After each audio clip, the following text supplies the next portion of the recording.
Assalamu алейкум жалпыңыздарга. Эсиңиздерде болсо чалкан тууралуу материал даярдаган элем. Ага ылайык кол кап кийип, арыктын боюнда өскөн чалкан жалбырактарын терип, артрит болгон буунга сүйкөй турган болсоңуз, оорууну калтырып, сезгенүүнү азайтат деген.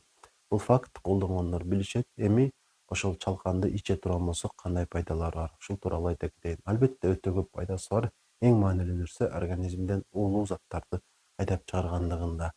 Биз тамак аш аркылуу, суу аркылуу жана аба аркылуу билбей көп уулуу заттарды жутабыз жана ал ички органдарыбызды деги эле бүтүн организмибизди алсыратат. Мисалы, муну кайдан билсек болот? Кечке алсырай беребиз, тамак болгондо абитибиз начар болот, уйкубуз келе бериши мүмкүн.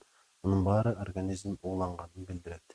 Демек, андай учурда уулуу заттарды сыртка айдап чыгарган аракет кылыш керек. Буга жакшы жардам бере ала турган азыктардын бири албетте ушул чалкан. Дарыканада сатылган крапива деп сурайсыздар, орусчасы крапива. Жана аны алып келип, күнүнө 1 стакан кайнак сууга 1 аш кашык ошол чалкандын жалбырагын саласыздар жана аны 15 мүнөт муздатып туруп ичесиздер. 10 күн катар иче турган болсоңуздар, организмде бир дагы уулуу зат калбайт. Бул процедураны 3 айда бир жолу үзгүлтүксүз аткарып турчу болсоңуздар, биринчиден иммунитет көтөрүлөт, экинчиден уулуу заттар организмде калбай, сергек жашайсыздар.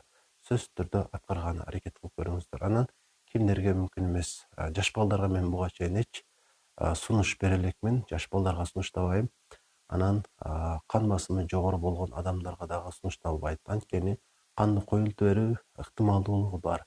Анықтан сиздер дагы муну колдонбоңуздар.